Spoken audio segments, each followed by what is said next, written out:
ॐ नमः सिद्धेभ्यः। ॐ नमः सिद्धेभ्यः। ॐ नमः सिद्धेभ्यः।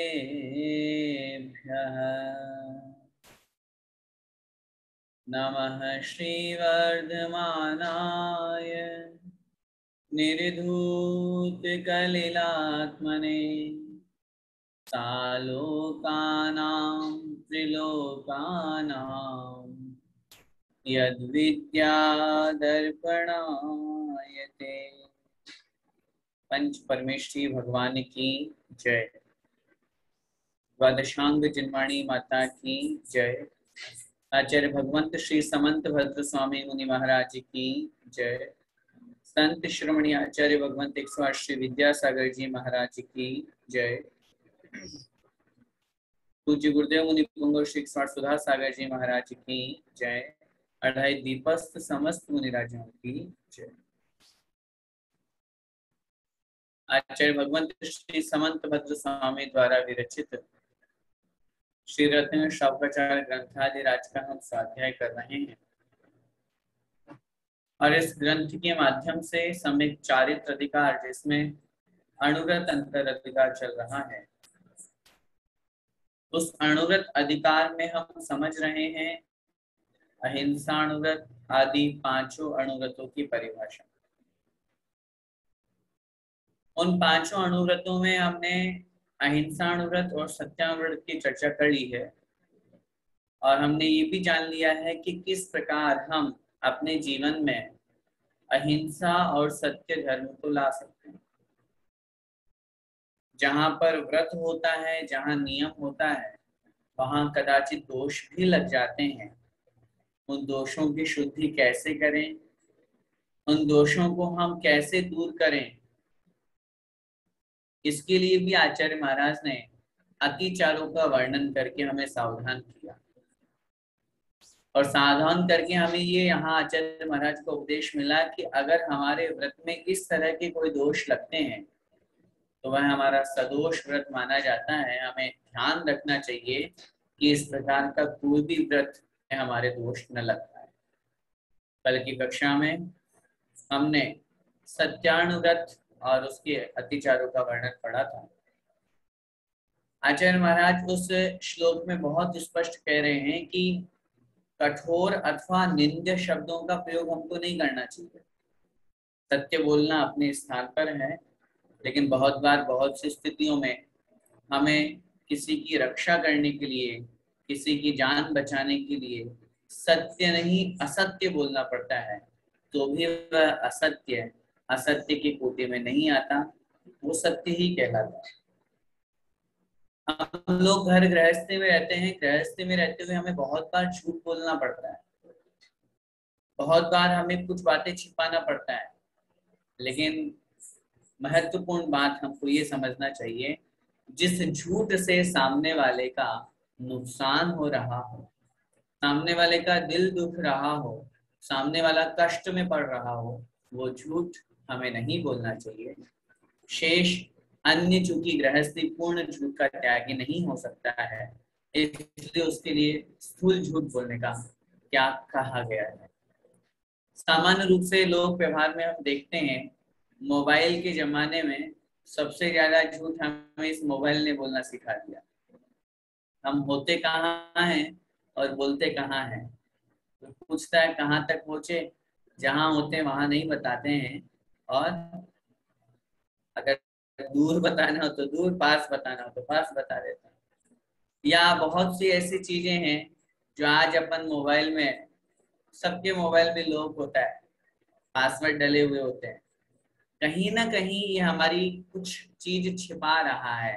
कुछ हमने ऐसी चीजें रख रखी, हाँ अगर हमारा कोई बैंक वगैरह का है या हमारे आईडी पासवर्ड वगैरह है, वो तो चलो हम मानते भी हैं, लेकिन उसके अलावा भी बहुत सी ऐसी चीजें होती हैं जो हमें लोगों के सामने यदि हम रखते हैं तो लोगों के समक्ष हम निंदा का पात्र बनते हैं।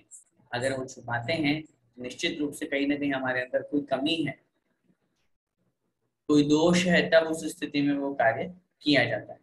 खैर, आइए उसी चर्चा को अब आगे बढ़ाते हुए सत्यानुव्रत के बाद में हम अचौर्यानुव्रत की तरफ आगे बढ़ते हैं।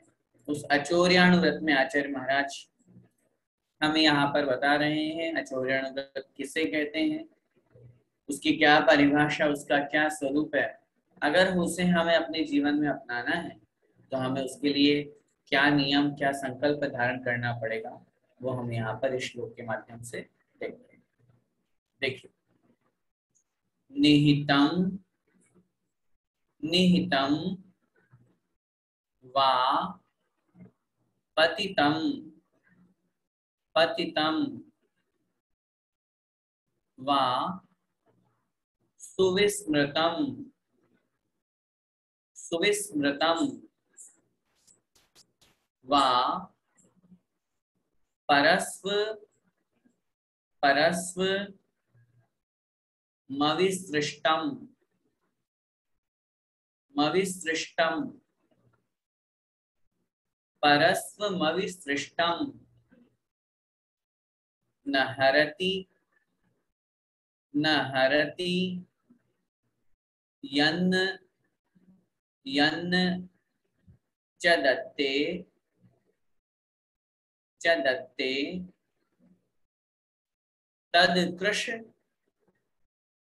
तदकृश चौर्या चौर्या दुपारमणम दुपारमणम। अब एक एक चरण बोलेंगे। निहितं वा पतितं वा निहितं वा पतितं वा सुविस्मृतं वा परस्वमविसृष्टं सुविस्मृतं वा परस्वमविसृष्टं न हरति यन्न च दत्ते न हरति यन्न च दत्ते तद्कृशचौर्यादुपारमणम् तद्कृशचौर्यादुपारमणम्। एक साथ बोलेंगे। निहितं वा पतितं वा सुविस्मृतं वा परस्वमविसृष्टं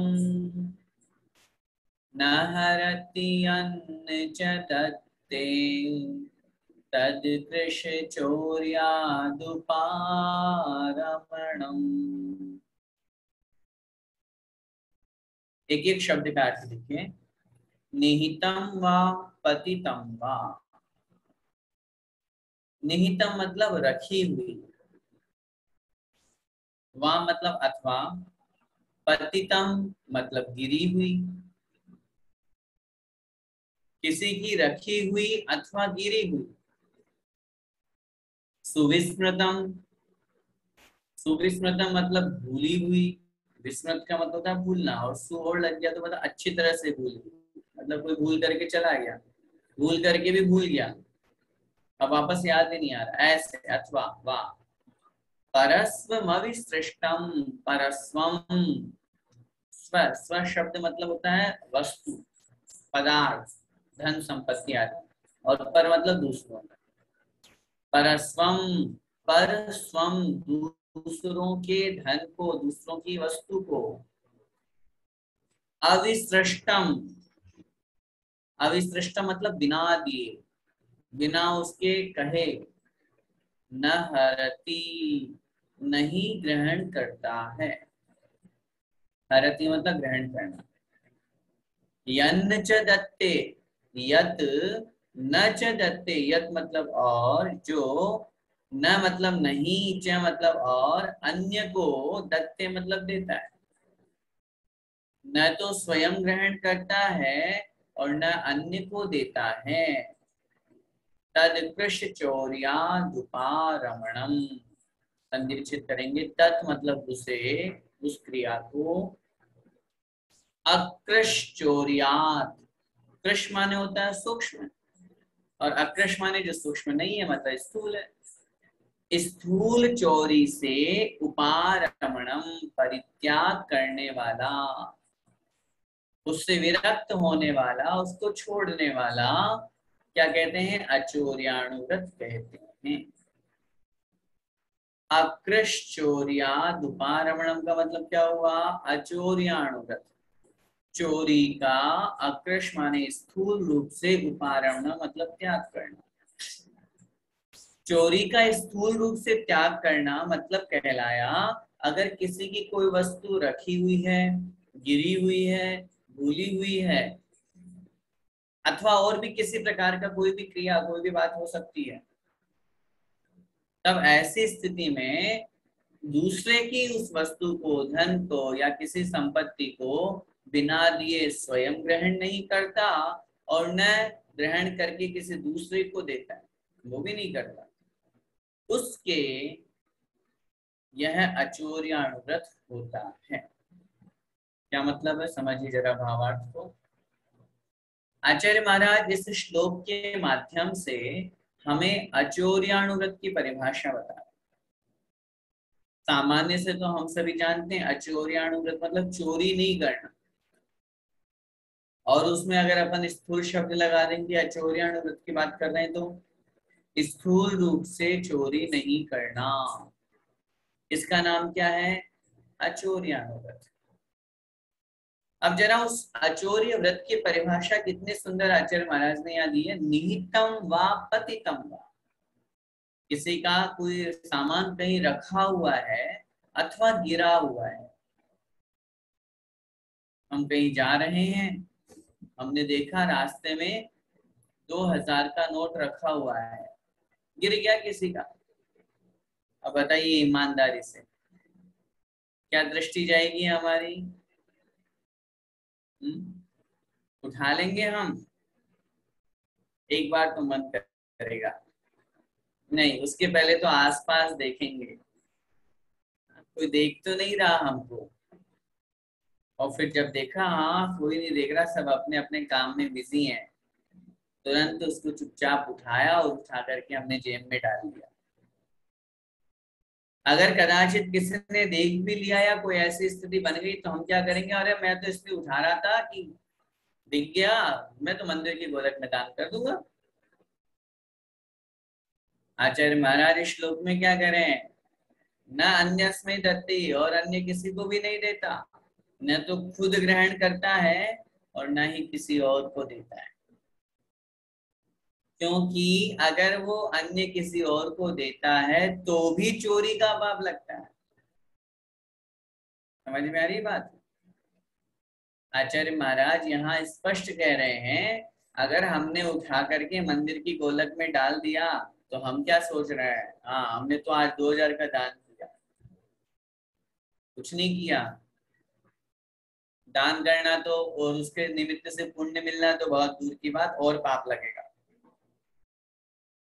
उस विषय वस्तु को या उस बात को अच्छी तरह से समझिए कि वहां पुण्य की जगह पाप क्यों बता रहे हैं आचार्य महाराज। क्योंकि वो जो व्यक्ति वहां पर वो क्रिया कर रहा है, जिस व्यक्ति का वो पैसा गुमा है या चोरी हुआ है, ऐसी स्थिति में वो कितना दुखी होगा।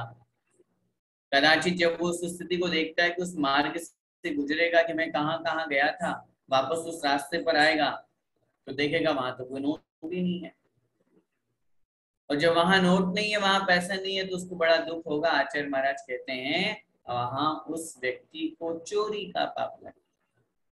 अचोर्याणुव्रति के लिए वह 2000 का नोट और जमीन पर पड़ी हुई धूल मिट्टी दोनों बराबर। नीतिकारों ने बहुत स्पष्ट रूप से शास्त्रों में लिखा है, जो रुपए पैसे हैं, सोना चांदी है, जमीन पर रखा हुआ है, किसी अन्य की संपत्ति है, उस ज्ञानी विद्वान समझदार के लिए वो वस्तु, वो धन संपत्ति, वो वैभव और साथ में मिट्टी का ढेला दोनों बराबर है। परदारेषु मात्रवत, परद्रव्येषु लोष्ठवत। आचार्यों ने लिखा, नीतिकारों ने लिखा, जो पर स्त्रियों में, अन्य स्त्रियों में माता के समान दृष्टि, जिसकी चर्चा हम कल के एपिसोड में, कल की कक्षा में करेंगे, ब्रह्मचर्य। पर द्रव्येषु लोष्ठवत्, पर मतलब दूसरों के द्रव्य को, जो लोष्ठ, लोष्ठ का मतलब मिट्टी का ढेला, मिट्टी के ढेले की क्या कीमत है हमारी नजरों में, बोलिए। जमीन पर, रोड पर, बाजार में कितनी सारी मिट्टी, धूल मिट्टी, पत्थर पड़े हुए हैं, उठाते हैं हम उनको। लेकिन अगर वहां पर सोने की गिन्नी मिल जाए तो, वहां पर पैसे की गड्डी मिल जाए तो, इसका मतलब हमारे दृष्टि में दोनों अलग अलग वस्तु हैं। नीतिकारों ने कहा जो इस प्रकार की दृष्टि रखता है, पर द्रव्येषु लोष्ठवत्, अन्य की धन संपत्ति में मिट्टी के ढेले के समान की दृष्टि, यह पश्यति सपंडित है, जो ऐसा देखता है, जो ऐसी दृष्टि रखता है, वास्तव में वही ज्ञानी विद्वान समझता। एक बार की बात है, पति पत्नी दोनों को वैराग्य हुआ और दोनों ने विचार किया, चलो कहीं किन्हीं गुरु की सन्निधि में चलते हैं और वहां चल करके वो दीक्षा ले लें। चलते गए जाते जा रहे थे, जब दीक्षा ले रहा है तो मोह भी त्याग हो गया एक तरह से, तो साथ में चलने का। पति की थोड़ी चाल तेज थी तो वो श्रीमान जी आगे निकल गए। जब वो आगे जा रहे थे तो काफी आगे निकल गए, लगभग आधा किलोमीटर, देखा कि पत्नी पीछे आ तो रही है लेकिन थोड़ा सा दूर है। चलते जा रहे थे, अचानक से उनकी ठोकर लगी। जैसे ही ठोकर लगी तो उनको लगा कि शायद कोई ऐसी वस्तु मेरे पैर से टकराई है, तो पत्थर वगैरह था। उन्होंने उस पत्थर को हटाया कि भाई मेरे ठोकर लगी तो कल को ना कोई और भी इस मार्ग से आएगा तो उसको लग जाएगी ठोकर, तो उसको उठा करके वो साइड में रखने लगे। जैसे ही उन्होंने उठा करके उसको साइड में रखने का प्रयास किया, उस पत्थर को निकाला, तो देखते हैं कि उस पत्थर के नीचे सोने की गिन्नियों से, सिक्कों से भरा हुआ एक कलश मिलता है, एक घड़ा मिलता है। अब उन्होंने सोचा मैं क्या करूं, दीक्षा लेने जा रहे थे, दीक्षा का मतलब वैराग्य भाव, भले ही जैनेश्वरी दीक्षा ना ले, मोह त्याग हो गया था, लेकिन फिर भी सिक्कों को देख करके और मन में ये भाव आया, चलो मैं तो कोई बात नहीं, मुझे तो एक भी सिक्का ग्रहण नहीं करना, लेकिन क्या पता मेरी पत्नी पीछे आ रही है और उसको मोह जागृत हो जाएगा तो। देखना प्रसंग में उन्हें अपने प्रति या अपने अपने मन के प्रति, उससे के प्रति उनको तो ये भाव था कि मुझे कुछ नहीं होगा, मैं तो निर्मोही हूं, लेकिन मेरी पत्नी को अगर मोह जागृत हो गया तो वो अब पत्थर को तो साइड में रख दिया, मिट्टी उठा उठा करके और उस गड्ढे को भरने लगे। पत्नी पीछे पीछे से आ रही थी और वो चलते चलते और वहां तक पहुंच गई। पत्नी ने देख लिया कि ये मिट्टी डाल रहे हैं, पूछा क्या कर रहे हो, तो देख लिया था कि सोने का घड़ा अंदर है, सोने के सिक्कों से भरा हुआ। फिर भी उसने पूछा क्या कर रहे हो, बोले नहीं नहीं कुछ नहीं, ऐसा ऐसा ये सोने के सिक्कों से भरा हुआ घड़ा है, मिला है, अब अपन को तो कुछ मतलब नहीं है, मैं तो जा ही रहा था, लेकिन मेरे मन में ये विकल्प आया कि कहीं तुम्हारे मन में मोह जागृत ना हो जाए इसको देख करके। तो पत्नी बोलती है श्रीमान जी क्यों मिट्टी के ऊपर मिट्टी डाल रहे हो। क्या कहा उन्होंने, पति तो बोल रहा है कि सोने के सिक्कों से भरे हुए इस घड़े के ऊपर मिट्टी डाल रहा हूं, और पत्नी बोल रही है कि क्यों मिट्टी के ऊपर मिट्टी डाल रहे हो। इसका मतलब उसकी दृष्टि में वो भी एक मिट्टी ही है। पर द्रव्येषु लोष्ठवत्, अन्य व्यक्ति की धन संपत्ति, रुपए पैसे, जमीन जायदाद, वस्तु पदार्थ कुछ भी हो, उसके अंदर हमारी अपनत्व की या मेरे ममत्व की या मैं ग्रहण कर लूं, मेरे पास ये वस्तु आनी चाहिए, इस तरह की दृष्टि नहीं होना चाहिए। अगर होती है तो फिर आचौर्यानुव्रत का पालन नहीं हो पाएगा। आचार्य महाराज कह रहे हैं किसी की रखी हुई हो, चाहे वो किसी के घर में गए हम, वो कोई चीज देखी हमने और देख करके मन में बड़ा यार ये चीज तो देखता हूँ, कोई आसपास नहीं मिला तो ले लूंगा, छोटी सी तो है ही। बहुत से लोगों की आदत होती है, बहुत से लोग। एक बार बड़े पंडित जी ने एक उदाहरण सुनाया था उनके साथ में कोई एक जैन व्यक्ति, और वो घूमने गए थे तो उस महिला की, उनके परिवार में जो महिला थी उसकी एक आदत थी, करोड़पति अरबपति खानदान की बहू, ऐसा कुछ भी कमी नहीं, लेकिन एक आदत लग जाती है चोरी की। चोरी एक बार चोरी करने पर आदत भी लग जाती लोगों को। तो जहां जाती वहां पे, जहां रात में रुकती, नाइट स्टे करते होटल आदि में, तो वहां की बेडशीट निकाल लिया, पिलो कवर ले गए, सुंदर लगा, अच्छा लगा तो वही निकाल करके रख लिया।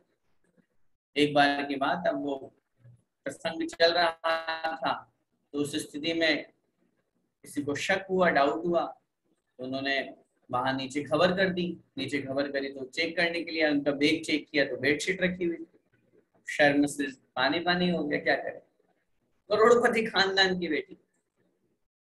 तो उनसे पूछा कि आपने ऐसा क्यों किया, बोले नहीं मुझे ये अच्छी लग रही थी इसलिए। बोला अच्छी की आदमी, इससे अच्छी अच्छी घर में पड़ी हुई है, उसके बावजूद भी तुम्हें अच्छी लग रही है। आदत बन जाती है। किसी की रखी हुई वस्तु जो हमें अच्छी लग रही है और हम चाहते हैं कि हम इसको ग्रहण कर लें, अगर ऐसा सोचते हैं तो अचौर्यानुव्रत नहीं बन पाएगा, चोरी का दोष लगेगा। चाहे रखी हुई हो चाहे गिरी हुई हो।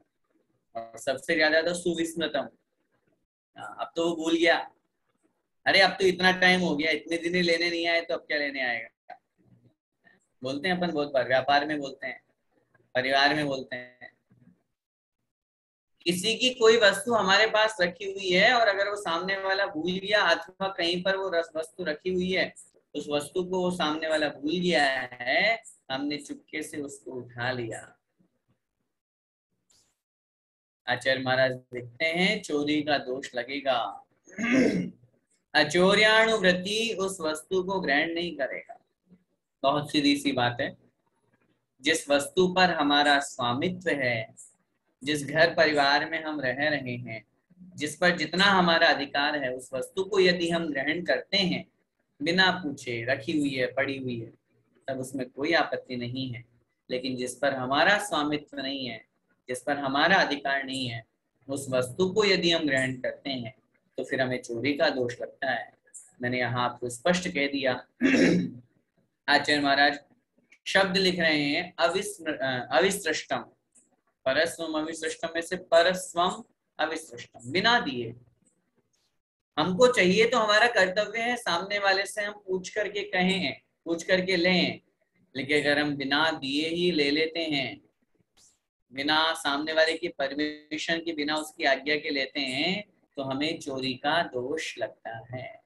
और स्पष्ट सी बात अपन को यहाँ समझ में आ गई, न तो स्वयं ग्रहण करना और न दूसरों को देना। ऐसा भी नहीं कि खुद ले लिए और खुद लेकर के दूसरों को दे दिए। और चाहे हम मंदिर में भी चढ़ाने का भाव रखें कि चलो हम उसको मंदिर में गोलक में डाल देंगे या उस वस्तु को कहीं दे देंगे, नहीं, बिल्कुल नहीं। हमारे पास ऐसे बहुत बहुत सारे एग्जाम्पल है, ऐसे सीधे और सज्जन लोग जो बहुत तरह का व्यापार करते हैं और व्यापार में उनको बहुत तरह का इस तरह से लाभ होने की संभावना भी रहती है, लेकिन फिर भी वो ग्रहण नहीं करते। क्यों? चोरी का दोष है।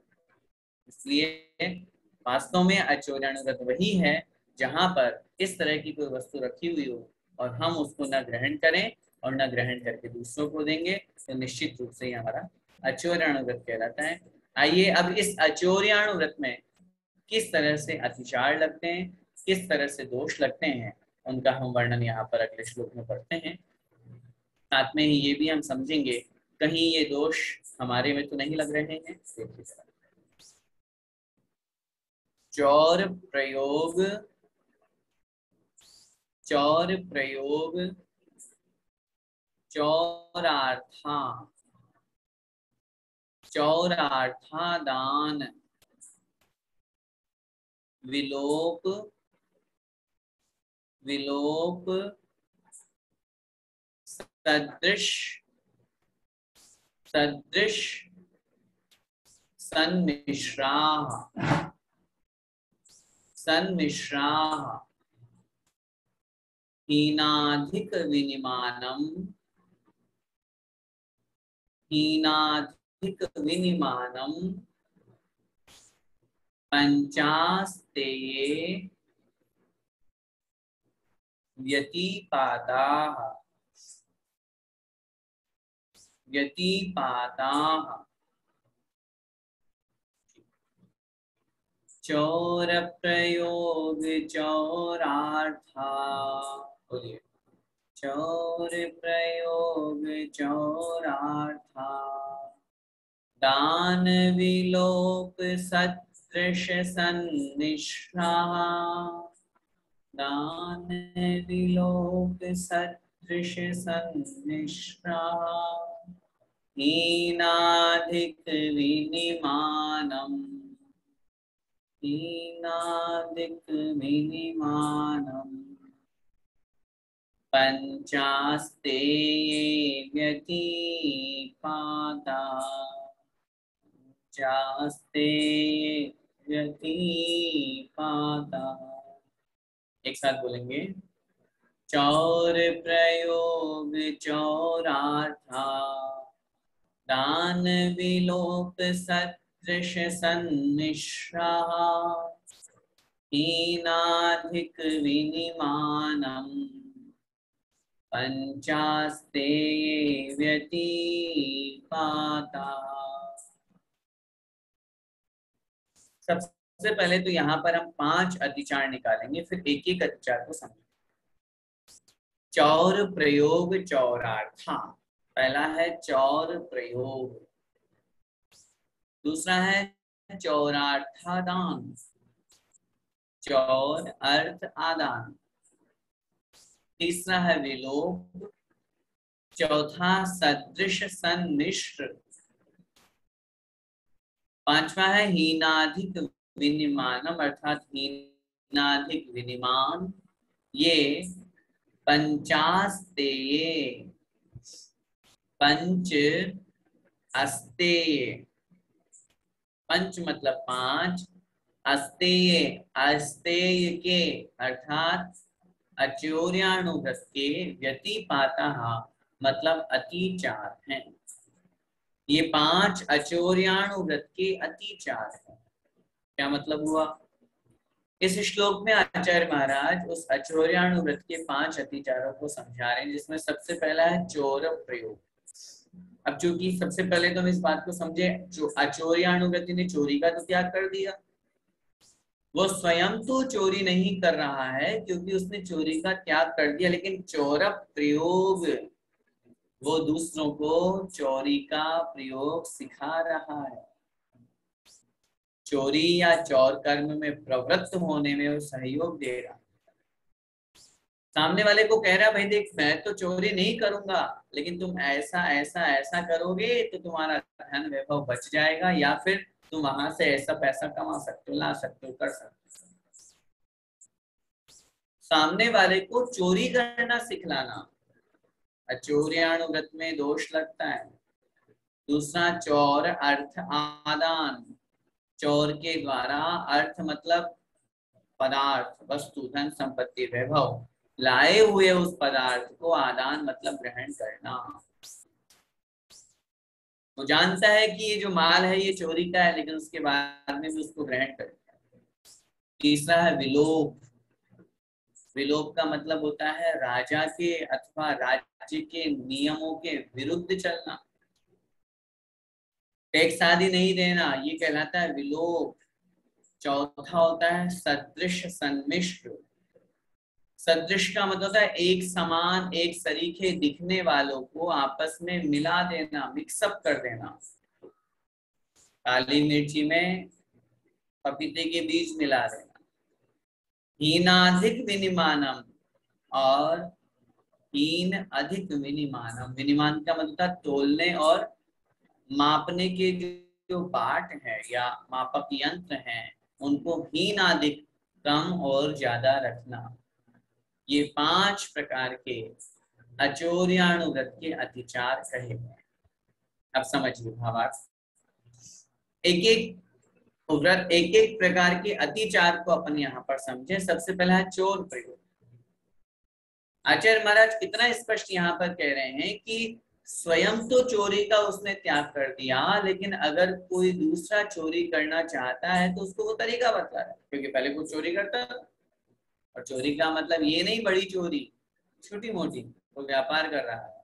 अब समझिए, देखो उदाहरण, कोई व्यापार कर रहा है और उस व्यापार में वो पहले टैक्स बचाना है या किस तरह से सामने वाले से पैसा ऐंठना है या चोरी करना है, कम सामान देना, कुछ भी ऐसी वस्तु जो अन्याय अनिति की है। अब उसने तो आगे जाकर के 2 प्रतिमा 3 प्रतिमा ले ली, तो उसको समझ में आ गया मैं तो कर नहीं पाऊंगा भाई चोरी, तो अपने एम्प्लॉय को, अपने बेटे को, अपने परिवार वाले को या दुकान वाले को चोरी का प्रयोग सिखा रहा है। तुम ऐसा करोगे तो यहाँ देखो इतना रुपया तुम्हारा तुमको मिल जाएगा। जो विरुद्ध है, जो गलत है, अनिति अन्याय का है, लेकिन फिर भी वो उसको गलत प्रयोग सिखा रहा है, हमारे अचोर्याणुव्रत में दोष लगता है। दूसरा यहाँ पर कह रहे हैं चोर अर्थ आदान, ये हम बहुत ज्यादा करते हैं, हमको पता है बड़ी बड़ी सिटीज में, दिल्ली में और न जाने कहाँ का चोर बाजार लगते हैं। पता है कि ये वस्तु, ये सामान चोरी का है, चोर व्यक्ति लेकर के आया है, बाजार में ये वस्तु 1000 रुपए में मिलती है, लेकिन ये हमको 700 में दे रहा है। क्यों? क्योंकि इसके तो फ्री में आई है, चोरी करके लाया है। उस चोर के द्वारा लाई हुई अर्थ माने उस वस्तु को, पदार्थ को आदान मतलब ग्रहण कर लेना, खरीद लेना, स्वीकार कर लेना। आचार्यों ने लिखा इसमें भी दोष है। अब आप कहेंगे इसमें क्या दोष है? हमको वो सस्ती में दे रहा है, वही सामान है, वैसा का वैसा ही है, तो हम क्यों नहीं लें? स्पष्ट उस बात को समझे जहां पर हम अणुव्रत की परिभाषा पढ़ करके आए थे कि 5 पापों का मन वचन काय और कृत कारित अनुमोदना से त्याग करें, 9 कोटि से, स्थूल रूप से। अगर हम सामने वाले चोर के द्वारा लाए हुए सामान को खरीदते हैं तो ऐसी स्थिति में उसका हौसला और बढ़ता है, हम चोरी के निमित्त से उसको और आगे बढ़ा रहे हैं। कहीं ना कहीं हमें कारित और अनुमोदना का दोष लगता है। इसलिए अचोर्याणुव्रत में आचार्यों ने इसे अतिचार कहा। हमें चोरी के द्वारा लाए हुए उस सामान को नहीं ग्रहण करना चाहिए। तीसरा है विलोप। विलोप का मतलब होता है राजा और राज्य के विरुद्ध में कार्य करना।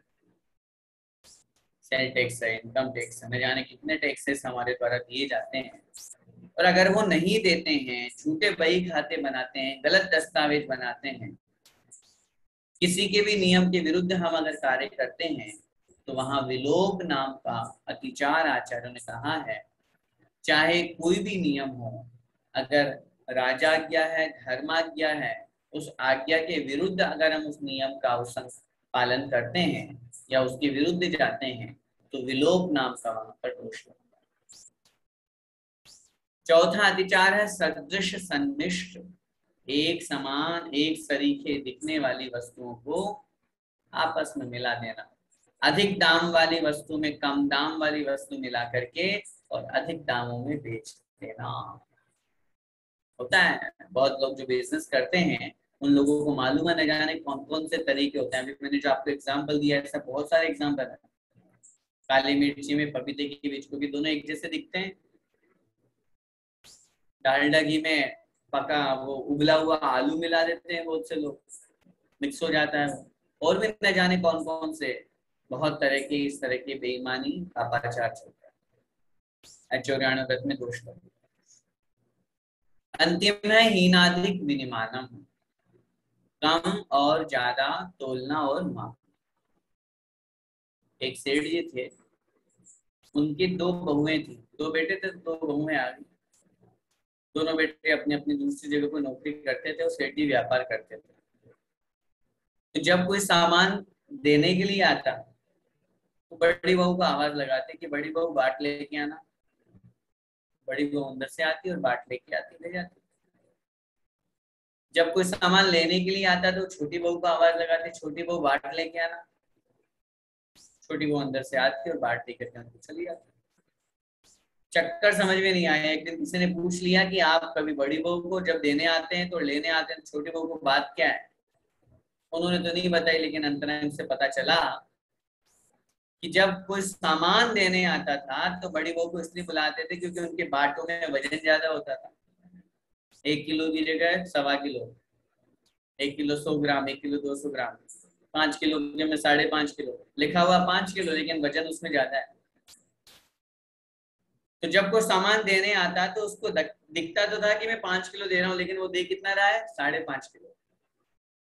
इस तरह की बेईमानी करते हो। जब कोई लेने के लिए आता तो वो 1 किलो का बाट 900 ग्राम, 850 ग्राम, 950 ग्राम, 5 किलो का जो बाट था उसमें से उन्होंने लोहा निकाल रखा था, सामान कम जाता। सोचो, इस तरह की बेईमानी भी हुआ करती है। हीनाधिक विनिमानम, कम और अधिक तोलना, मापना।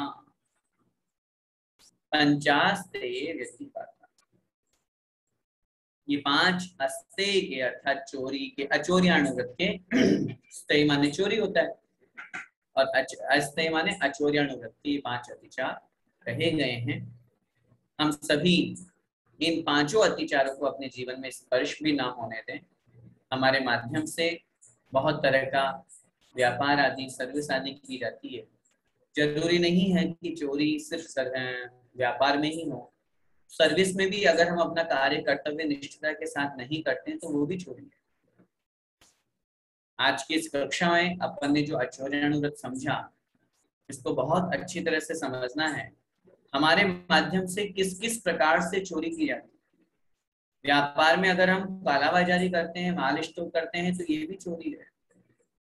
हमें पता है कि आगे आने वाला वाकया, पता तीसरी लहर आ जाए, अभी से माल रख लो, फिर अभी तो लेंगे हम 1000 रुपए में, बेचेंगे 10,000 में, 5,000 में।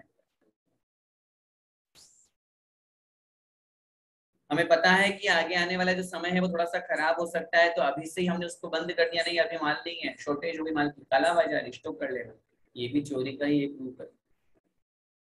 कोई व्यक्ति सर्विस कर रहा है, अगर वो उसमें रिश्वत ले रहा है, घूसखोरी कर रहा है, तो ये भी चोरी है। मैं तो कहता हूँ एक बच्चा जो परीक्षा दे रहा है और उसमें अगर वो नकल कर रहा है तो ये भी चोरी है। चोरी के अनेक रूप है। अपन बहुत स्पष्ट इस बात को समझें। हमको कभी भी इन 5 प्रकार के अतिचारों को अपने जीवन में स्पर्श भी नहीं होने देना। जितना हो सके अपन इनसे बचने का प्रयास करें। हम चाहे व्यापार कर रहे हो, चाहे सर्विस कर रहे हो, अगर ईमानदारी से कर रहे हैं, कर्तव्य निष्ठता के साथ में करें, नीति न्याय के अनुसार कर रहे हैं, तो जितना लाभ हमको होना चाहिए उससे और अधिक होगा, क्योंकि हमारे उस अचोर्यानुगत का हमें पुण्य तो मिलेगा, पुण्य बंदित होगा, और जब पुण्य बंद होगा तो निश्चित उसका फल भी हमको प्राप्त होगा। समय आपका हो रहा है। आज की इस कक्षा में हमने जो ये समझा, अचोर्यानुगत, किसी की गिरी हुई, रखी हुई अथवा भूली हुई वस्तु को न तो स्वयं ग्रहण करना है और न उठा करके किसी दूसरे को देना है, अपितु उस वस्तु को हमेशा एक सामान्य पर द्रव्य मान करके छोड़ देना है।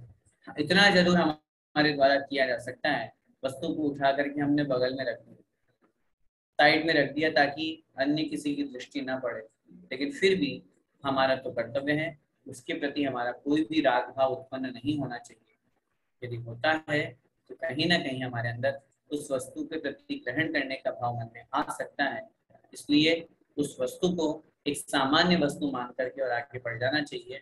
दुनिया में बहुत तरह के लोग, बहुत तरह की वस्तुएं, बहुत तरह का बहुत कुछ वैभव परिग्रह सब लोगों के पास में, लेकिन उस वैभव परिग्रह की तरफ हमारी लालसा रूप दृष्टि या ग्रहण करने की दृष्टि या भावना भी मन में नहीं होनी चाहिए। यदि होती है तो कहीं ना कहीं वो भी हमारे लिए व्रत में दोष का कारण बन जाती है। हम सभी अपनी दृष्टि को अच्छा रखें और उस अचोर्यानुगत को अपने जीवन में धारण करें। इसी मंगलमय भावना के साथ द्वादशांग जिनवाणी माता की जय।